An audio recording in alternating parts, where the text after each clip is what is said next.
जम्मू कश्मीर पर तालिबान ने किया हमला। अब भारत एक साथ चीन, पाकिस्तान और तालिबान से लड़ने जा रहा है युद्ध।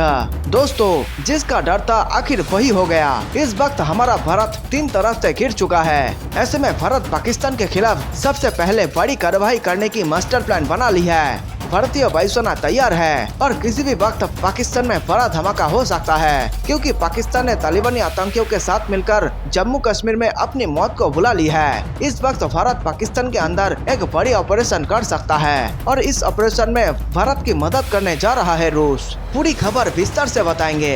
वीडियो में आगे बढ़ने से पहले नीचे कमेंट में जय हिंद लिखे और वीडियो को लाइक करके भारत का हौसला बढ़ाएं। अमेरिकी फौजों की वापसी के बाद अफगानिस्तान पर तेजी से कब्जा करने के लिए तालिबान ने पाकिस्तान स्थित भारत विरोधी आतंकी संगठन लश्कर-ए-तैयबा और जैश-ए-मोहम्मद से हाथ मिला लिया है। 200 से ज्यादा समूह के रूप 1000 से ज्यादा आतंकी तालिबान के साथ अफगानी सुरक्षा बलों के खिलाफ लड़ाई लड़ रहे हैं। इनमें से कम 8 आत्मघाती हमलावर भी है। सूत्रों के मुताबिक इन रिपोर्टों के बाद भारत की चिंता बढ़ा दी है और खबर ये भी आ रही है कि ये सभी आतंकवादी तालिबान के साथ मिलकर जम्मू कश्मीर में एक बड़ी धमाके करने जा रहे हैं। हालांकि पूरा तालिबान भारत के साथ खड़ा नहीं है। कुछ तालिबानी आतंकवादी है जो पाकिस्तान के प्रभाव में आकर भारत के खिलाफ बड़ी एक्शन ले सकते हैं। पाकिस्तान पूरे तालिबान को उकसा रहा है कि भारत में धमाका किया जाए, लेकिन तालिबान ने यह साफ कर दिया कि जम्मू कश्मीर भारत का आंतरिक मामला है और ऐसे में तालिबान भारत के खिलाफ कोई भी गतिविधि नहीं करेगा जिससे भारत को ठेस पहुंचे। लेकिन पाकिस्तान के कुछ आतंकवादी 2 या 4 तालिबानियों को भड़का रहे हैं और उन्हें भारत के खिलाफ जम्मू कश्मीर में हमले करने के लिए उकसा रहे हैं। उत्तर प्रदेश की राजनीति लखनऊ में एटीएस ने 11 जुलाई को बड़ी कार्रवाई की। यहाँ से 2 संदिग्ध आतंकवादियों को पकड़ा गया है। यूपी एटीएस के आईजी जी.के. गोस्वामी ने बताया कि ये लोग मिलकर एक बड़ा मॉड्यूलर ऑपरेट कर रहे थे। उन्होंने बताया कि एटीएस की टीम ने अल कायदा समर्थित अंसर गज़वतुल हिंद से जुड़े इन दोनों अभियुक्तों को गिरफ्तार किया है। इनके पास से असल है और विस्फोटक बरामद किया गया है। जी.के. गोस्वामी ने यह भी कहा कि ये लोग 15 अगस्त से पहले किसी बड़ी घटना को अंजाम देने की फिराक में थे, खासकर लखनऊ में। मतलब साफ है, अगर ये लोग अपने मंसूबे में कामयाब हो जाते तो फिर आतंकवादियों का मनोबल बढ़ जाता है और ये सब मिलकर जम्मू कश्मीर में भयंकर उत्पात मचाते, लेकिन उन्हें समय रहते रोक लिया गया। इस बीच तालिबान ने अफगानिस्तान के करीब 85% इलाकों पर अपना नियंत्रण होने का दावा किया है। खास तौर से दक्षिण अफगानिस्तान में तालिबान ने कई इलाकों पर तेजी से कब्जा कर लिया है। सुरक्षा एजेंसियों से जुड़े सूत्रों के मुताबिक पाकिस्तान के पंजाब प्रांत में स्थित हैदराबाद में लश्कर के कैंपों में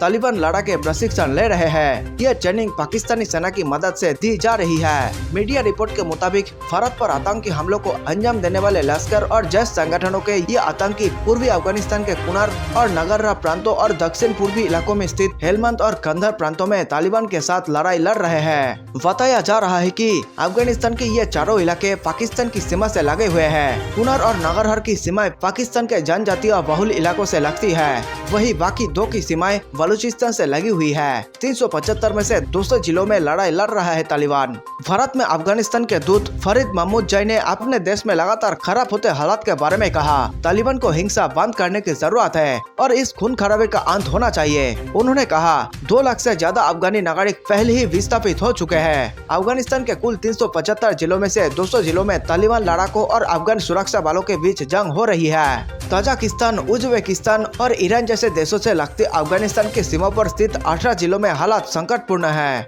2020 में शांति समझौते का उल्लंघन, अंतर्राष्ट्रीय समुदाय के लिए खतरे की घंटी। सूत्रों के मुताबिक लश्कर और जैश से तालिबान का मदद लेना 2020 के शांति समझौता का उल्लंघन है, जिस पर तालिबान और अमेरिका ने दस्तखत किए थे। इससे पहले संयुक्त राष्ट्र सुरक्षा परिषद के आकलन, समर्थन और पाबंदी निगरानी टीम ने जून में कहा था कि अफगानिस्तान तालिबान में अल कायदा और दूसरे विदेशी आतंकी संगठनों से अपने संबंध अभी तक खत्म नहीं किए हैं। पाकिस्तान का कटाक्ष, अफगानिस्तान में डूब रहा भारत का निर्वेश। भारत के कंधर वाणिज्य दूतावास बंद होने की अफवाह को लेकर पाकिस्तानी सेना ने कटाक्ष किया है। पाक सेना से propaganda wing inter surveillance public relation के महानिदेशक मेजर जनरल बाबर इफ्तिखार ने कहा कि अफगानिस्तान में भारत का निर्वेश डूबता दिख रहा है। पाकिस्तान शुरू से ही अफगानिस्तान में भारत की मौजूदगी का विरोध करता रहा है। इफ्तिखार ने पाकिस्तान के एक निजी टीवी चैनल से बातचीत में कहा कि अगर भारत ने अफगानिस्तान में नेक नियति से निर्वेश किया होता होता तो आज उसे निराशा नहीं होती। चीन ने हालात के लिए अमेरिका को जिम्मेदार ठहराया। चीन ने कहा है कि अफगानिस्तान में मौजूद सुरक्षा संकट के लिए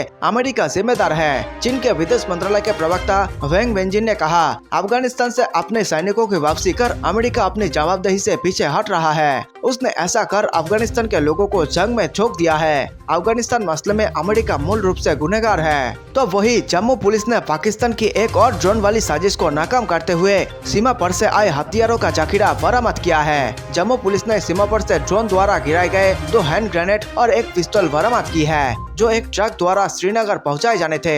जम्मू पुलिस ने रविवार को पाकिस्तान की एक और नापाक साजिश को नाकाम कर दिया।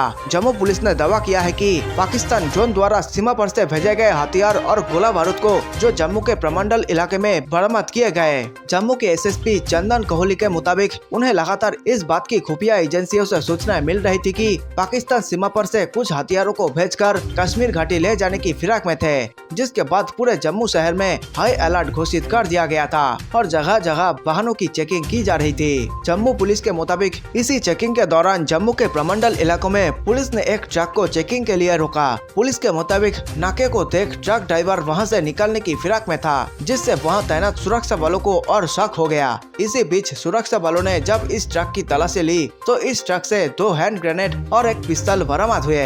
इस ट्रक को मुंतजिर मंजूर, जो कि पुलवामा का रहने वाला है, चला रहा था, जिसे पुलिस ने गिरफ्तार किया है। जम्मू पुलिस का दावा है कि शुरुआती जांच में पता चला है कि ये सारे हथियार सीमा पर से ड्रोन द्वारा भारतीय सीमा में गिराए गए थे और मुंतजिर मंजूर को इन हथियारों को कश्मीर तक पहुंचाने का जिम्मा दिया गया था। पुलिस के मुताबिक इस मामले की जांच जारी है और आरोपी ड्राइवर से पूछताछ की जा रही है। भारत ने कंदर से अपने तमाम राजनयिकों और कर्मचारियों को वापस बुला लिया है। विदेश मंत्रालय के प्रवक्ता अरिंदम बख्शी ने जो बयान जारी किया है उसमें कहा गया है कि भारत ने अपना कंसुलेट बंद नहीं किया है। कंदर शहर के आसपास जिस तरह से भारी लड़ाई चल रही है उसके मद्देनजर भारतीयों की वापसी कराई गई है। भारतीय कर्मियों की सुरक्षा पहली प्राथमिकता है। यह भी कहा गया है कि कंसुलेट का कामकाज स्थानीय यानी अफगानी कर्मचारियों के माध्यम से किया जा रहा। साथ ही वीजा और दूसरी कंसुलेट सेवा को काबुल दूतावास के जरिए जारी रखा जाएगा। इस बयान में कहीं भी तालिबान से खतरे का जिक्र नहीं है। पहले इसे समझ लेते हैं क्यों। अफगानिस्तान की बदली हुई परिस्थिति में भारत तालिबान को साथ लेकर चले, ये एक जरूरत बन गई है। हालांकि विदेश मंत्रालय ने विदेश मंत्री के तालिबानी प्रतिनिधि से मुलाकात की बात से इनकार किया है, लेकिन भनक ये भी मिलती रही कि खुफिया स्तर के अधिकारी तालिबान के साथ एक तालमेल बनाने की कोशिश में है। यह इसलिए भी जरूरी है ताकि तालिबान जिसने कि दोहा समझौते के जरिए अफगानिस्तान की सत्ता में हिस्सेदारी की पात्रता हासिल कर ली है, उसके साथ एक वर्किंग रिलेशन की शुरुआत हो सके। खास तौर पर अमेरिका के अफगानिस्तान से निकल जाने के बाद ये न सिर्फ भारतीयों की सुरक्षा सुनिश्चित करने के लिहाज से अहम है, बल्कि अफगानिस्तान में जिस तरह की परियोजनाएं चल रहा है और करीब $3 अरब के निवेश पर अफगानिस्तान के विकास में भागीदार बना है, उसे निर्बाध रूप से चलाते रहने के लिए भी जरूरी है। तालिबान की सत्ता में वैधानिक भागीदारी जब होगी तब होगी। अभी तो तालिबान के तांडव से भी संरक्षण की जरूरत है। इसलिए ये कूटनीति का तकाजा है कि बेशक खतरा तालिबान से ही हो, लेकिन सीधे उसका नाम लेने से वे और आंखें दरड़ सकते हैं। इसलिए बयान में बड़ी लड़ाई की बात तो की गई है, लेकिन तालिबान को जिम्मेदार ठहराने से बचा गया है।